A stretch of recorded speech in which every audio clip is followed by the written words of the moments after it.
बिस्मिल्लाहिर्रहमानिर्रहीम।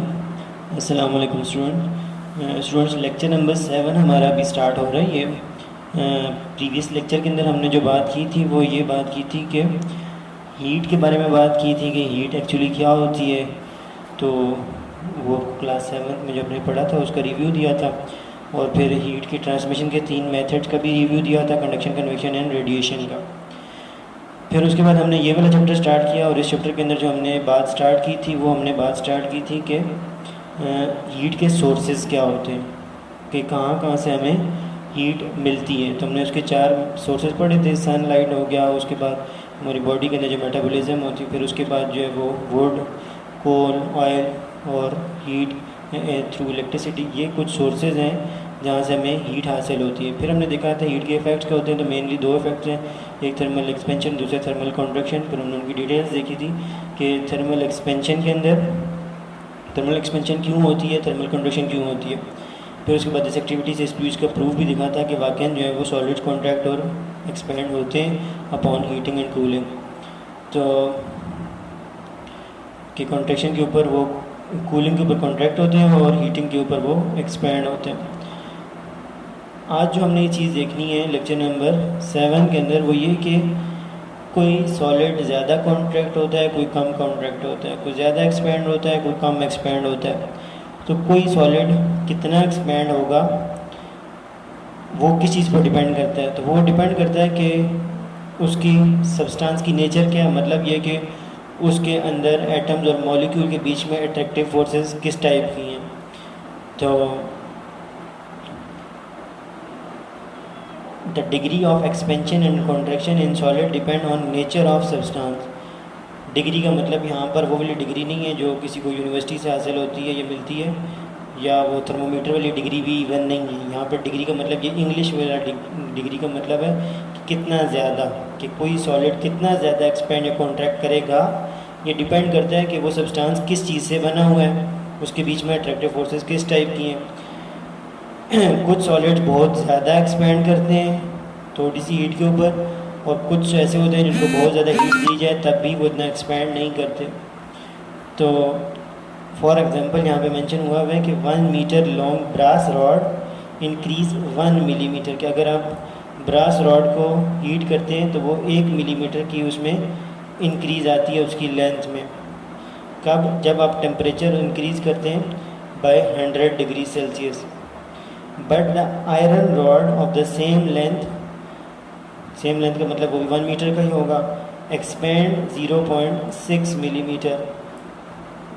कि iron rod कम एक्सपेंड करता है और ब्रास का रॉड ज़्यादा एक्सपेंड करता है जब आप उन दोनों को सेम टेम्परेचर इंक्रीज़ कर रहे हैं दोनों का, और दोनों की लेंथ सेम रखें, दोनों का एक इतना टेम्परेचर इंक्रीज़ करें तो जो ब्रास रॉड होता है वो ज़्यादा एक्सपेंड करता है, जबकि जो आयरन है वो कम एक्सपेंड करता है। अब इसका यूज़ कहाँ पर होता है, इस एक्टिविटी, इस चीज़ का, कि सब सॉलिड जितना एक्सपेंड नहीं करते। इसका यूज़ हमारे पास कहाँ होता है? बाय मेटालिक स्ट्रिप के अंदर। बाय मेटालिक स्ट्रिप क्या होती है? वर्ड से नज़र आ रहा है, बाय कहते हैं 2 को, मेटालिक स्ट्रिप जिसमें मतलब 2 मेटल की स्ट्रिप एक दूसरे के साथ कंबाइन हुई हुई होती हैं। तो वो हमारे पास एक अच्छा टूल होता है थर्मोस्टेट्स के लिए। थर्मोस्टेट क्या होता है वो भी हमने डिटेल में आगे पढ़ना है, लेकिन अभी हम फिलहाल बायोमेटालिक स्ट्रिप की बात करते हैं कि बायोमेटालिक स्ट्रिप में क्या होता है। ये एक बायोमेटालिक स्ट्रिप है जिसके अंदर ये आपको ऑरेंज और ये ग्रे कलर नज़र आ रहा है। एक जो ये बायोमेटालिक स्ट्रिप जो है वो अगेन आयरन और ब्रास से बनी हुई है। तो अब होगा क्या कि ये जो नीचे वाला एंड है ये इसका ब्रास का, और ऊपर वाला एंड इसका आयरन का। अब जब हम इसको हीट करेंगे तो हीट करने पे क्या होगा कि सॉरी, नीचे वाला आयरन है, ऊपर वाला ब्रास है। तो अब जब हम इसको हीट करेंगे तो हीट करने पे क्या होगा कि जो आयरन है वो इतना ज़्यादा एक्सपेंड नहीं करेगा, जो नीचे वाला आयरन है वो इतना एक्सपेंड नहीं करेगा, जबकि जो ऊपर वाला ब्रास है, ये ज़्यादा एक्सपेंड करेगा।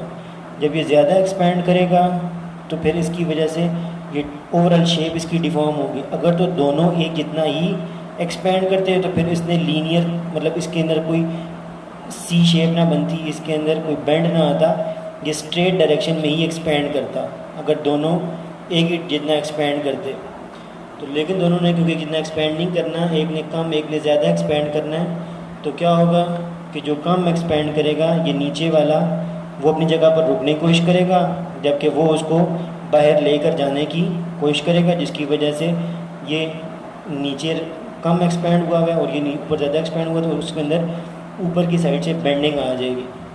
अगर लेट सपोज आप इसी बायोमेटालिक स्ट्रिप को उल्टा के रखते और फिर हीट करते, उल्टा के रखने का मतलब कि आप आयरन को ऊपर और ब्रास को नीचे रखते, तो क्या होना था कि अगेन जो है वो फिर इसके अंदर बेंडिंग आनी थी। लेकिन जो अभी इसमें बेंडिंग इस तरह से आई हुई है कि ये ऊपर से होकर नीचे जा रहा है, तो फिर इसने यूँ नीचे से होकर ऊपर की तरफ जाना था, ये ऐसे, ये यहाँ से यूँ ऊपर की तरफ होता। अगर हम इसको उल्टा के इसको हीट करते तो उसकी रीज़न वही है कि जो है वो ब्रास ने ज़्यादा एक्सपैंड हो जाना था और आयरन ने कम होना था, तो जिसकी वजह से ओवरऑल ये स्ट्रिप जो कि ये बेंड कर जाएगी, क्योंकि दोनों की डिग्री ऑफ एक्सपेंशन सेम नहीं है। अब यहाँ पर एक और इन्फॉर्मेशन लिखी हुई है कि आपने भी देखा होगा कि मुख्तलिफ टाइम में के ख़बरों के अंदर कई दफ़ा बताते हैं कि जी फ़लाँ बिल्डिंग के अंदर आग लगी और फिर उसके बाद बिल्डिंग के जो है ना वो रेस्क्यू ऑपरेशन के थ्रू जो है उसको आग बुझा भी दी जाती है, लेकिन उसके बाद वहाँ पर लोगों को रहने की इजाज़त नहीं दी जाती, वहाँ रहने नहीं दिया जाता। तो उसकी रीज़न क्या होती है कि ऑब्वियसली जो छत होते हैं वो कंक्रीट के बने होते हैं और उसमें आयरन जो है वो यूज़ होता है, तो आयरन बीम्स की जो स्टील बीम होते हैं उनकी एक्सपेंशन की वजह से उनके पिघलने का ख़तरा होता है, तो वो में भी चांस है कि वो अंदर से कंक्रीट के अंदर जो आयरन है वो डैमेज हो चुका हो, जिसकी वजह से फिर उस छत के गिरने का चांस बन सकता है।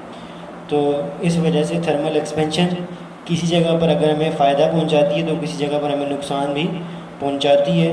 हमारा काम जो है वो साइंस को पढ़ने के बाद अंडरस्टैंडिंग रखने के बाद यही है कि हम अपने फ़ायदे और नुकसान, अपने से ज़्यादा दूसरों के फ़ायदे और नुकसान का सोचें कि कैसे हम किसी को फ़ायदा पहुंचा सकते हैं और कैसे हम किसी को साइंस के थ्रू, साइंस को यूज़ करते हुए किसी को नुकसान से बचा सकते हैं।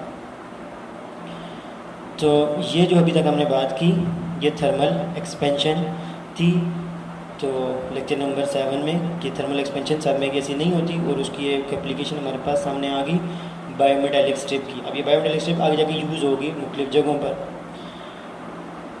अब जो थर्मल एक्सपेंशन होती है या कॉन्ट्रैक्शन होती है, ये सॉलिड में भी होती है, लिक्विड में भी होती है, गैसेस में भी होती है। तो अब लिक्विड्स में किस तरह से थर्मल एक्सपेंशन होती है, इसके लिए यहाँ पर एक एक्टिविटी लिखी हुई है, एक्टिविटी 9.3। तो लेकिन यहाँ पर क्योंकि काफ़ी डिटेल से लिखी हुई है, लेकिन फिर भी आपको थॉरली इतनी अच्छी समझ नहीं आएगी, इसके लिए हम जो है वो इसको स्विच करते हैं। 9th क्लास की फ़िज़िक्स के अंदर ये आपके पास चैप्टर नंबर 8 है और उसका लास्ट टॉपिक है थर्मल एक्सपेंशन ऑफ लिक्विड्स, कि अगर आप वहाँ से इसको समझेंगे या पढ़ेंगे तो आपको काफ़ी हद तक इसकी डिटेल अंडरस्टैंडिंग हो जाएगी।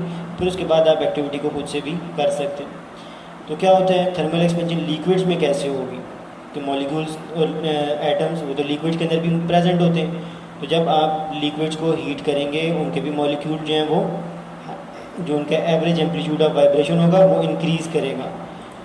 तो जब वो इंक्रीज़ करेगा तो उसके वजह से वो क्या होगा कि वो साथ वाले को हिट करेंगे, वो मॉलिक्यूल लेफ़्ट और राइट दोनों को हिट करेगा, वो मॉलिक्यूल फिर आगे वाले को हिट करेगा। इस तरीके से जो है वो the molecule push each other and need more space to occupy, तो फिर उनको ज़्यादा जगह चाहिए होती है उस जगह पर अपनी जगह पर वाइब्रेट करने के लिए, जिसकी वजह से ओवरऑल जो लिक्विड है वो भी एक्सपैंड करता है।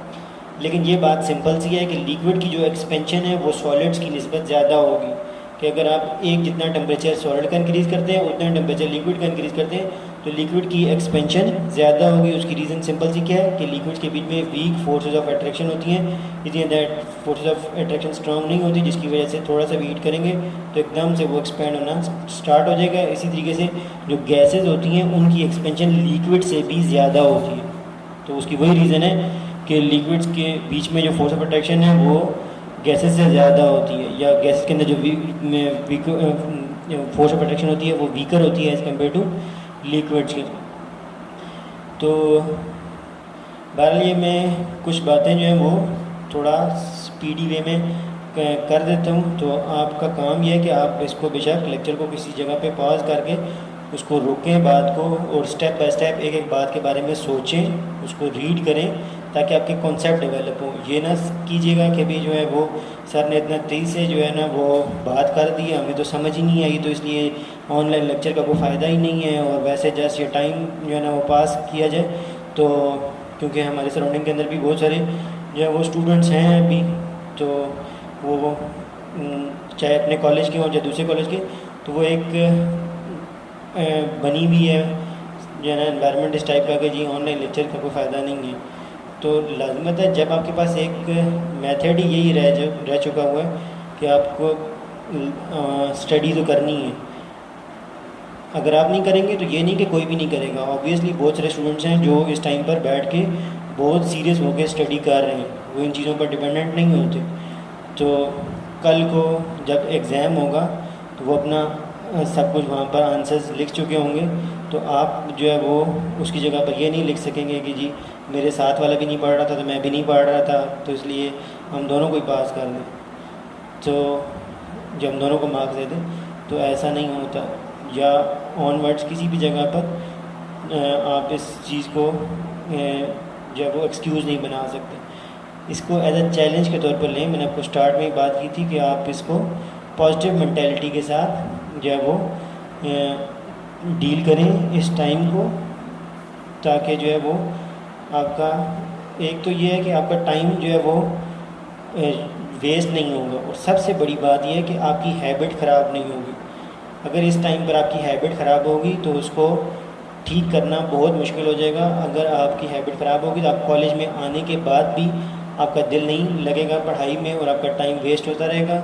जबकि बहुत सारे स्टूडेंट जो इस टाइम पे पढ़ रहे हैं वो आपके पास उस टाइम पे भी आपको पढ़ते ही नज़र आएंगे, तो वहाँ पे भी आपको उस टाइम उस तरह से लग रहा होगा कि जी आज नहीं करते कल कर लेंगे, और करते करते एग्ज़ाम का जो है ना वो टाइम आ चुका होगा। तो आपके जो इतने सारे एक्सपेंसेस आपके पेरेंट्स बर्दाश्त कर रहे होते हैं तो उनका कोई फ़ायदा नहीं होगा। सबसे मेन चीज़ यही है कि आप अपने पेरेंट्स के जो एक्सपेंसेस हैं उनको जो है वो कंसिडर करें कि वो इतना आसान काम नहीं है इतना सारा एक्सपेंस जो है वो बेयर करना। तो फिर माइट भी आपके लिए ये जो है ना थोड़ा सा इसको सीरियस लेना आपके लिए आसान हो जाएगा। तो लेकिन आपको इट्सेल्फ मोटिवेटेड होना चाहिए कि मैंने काम करना है, मैंने अगला मतलब हर एक स्टूडेंट का अपना एक एम है, किसी ने आर्मी ज्वाइन करनी है, किसी ने क्या ज्वाइन करना है, तो उस एम को जो है ना वो इस कोरोना की वबा के थ्रू जो है वो उसकी ज़द में ना लेकर आए कि जो है ना अब तो हालात ऐसे बन गए, अब मैं कुछ नहीं कर सकता। अभी भी जो आप शायद पहले नहीं कर सकते, अब ज़्यादा चांस बन रहा है कि आप उसको कर सकते। तो इसलिए जो है वो बहरहाल बीइंग अ टीचर मैं आपके लिए दुआगो रहूँगा कि आप जो है वो इस टाइम को अच्छे तरीके से यूटिलाइज़ करेंगे और जो है वो करें, और इंशाल्लाह आपके लिए जो है वो फ्रूटफुल रिज़ल्ट जो है वो आपके लिए भी और आपके पेरेंट्स के लिए भी आइंदा वक्त में आपके लिए सामने आए। बात हमारी हो रही थी कि लिक्विड्स जो हैं वो भी एक्सपेंड करते हैं, और लिक्विड जो हैं वो सॉलिड से ज़्यादा एक्सपेंड करते हैं। और उसके बाद अगर हम गैस की बात करें तो गैसेस लिक्विड से भी ज़्यादा एक्सपेंड करते हैं। Liquids have no definite shape of their own, ये बात आप क्लास 6-7 से पढ़ रहे होते हैं। लिक्विड है also ten the shape of the container, जिस कंटेनर में डालते हैं वैसे ही उसकी शेप इख्तियार कर लेते हैं। Therefore when a liquid is heated both liquid and container undergo a change in the volume. तो ऑब्वियसली अगर आपको लिक्विड को हीट करना है तो आपको किसी कंटेनर के अंदर रख के उसको हीट करना पड़ेगा। हवा के अंदर तो आप लिक्विड को एक्सपेंड या हीट नहीं करवा सकते। तो अब होता क्या है कि जब आप किसी कंटेनर में रख के उसको हीट करते हैं तो वो कंटेनर भी हीट अप होता है, तो उसकी भी एक्सपेंशन स्टार्ट हो जाती है, और उसके बाद जो अंदर लिक्विड होता है उसकी भी एक्सपेंशन स्टार्ट हो जाती है। तो ओवरऑल वहाँ पर दो तरह की एक्सपेंशन होती हैं, एक अपेरेंट एक्सपेंशन, दूसरी होती है रियल वॉल्यूम एक्सपेंशन। एक, और ये दोनों किससे रिलेटेड है? लिक्विड से रिलेटेड है, कि एक आपको लिक्विड की अपेरेंट एक्सपेंशन नज़र आती है और एक रियल में होती है, मतलब दोनों में डिफरेंस होता है। तो अब उसकी डिटेल क्या है वो मैं यहाँ पे आपके पास डिस्कस कर रहा हूँ। यहाँ पे भी कुछ बहुत ज़्यादा डिटेल लिखी हुई है जो हमारे टॉपिक से बहुत ही हट के है, इसको तो मैं डिस्कस नहीं करूँगा, इसलिए ये ना हो कि आप बाद में यहाँ से जब इसको रीड करें तब कहें कि सर ने तो बाद में बताई नहीं दी। तो ये लास्ट में जो पैराग्राफ है इसका हमारे से कोई ताल्लुक अभी फ़िलहाल के लिए नहीं है। क्लास 9 में हम जब हम जाएंगे तो ऑब्वियसली हम उसको डिटेल से पढ़ेंगे। तो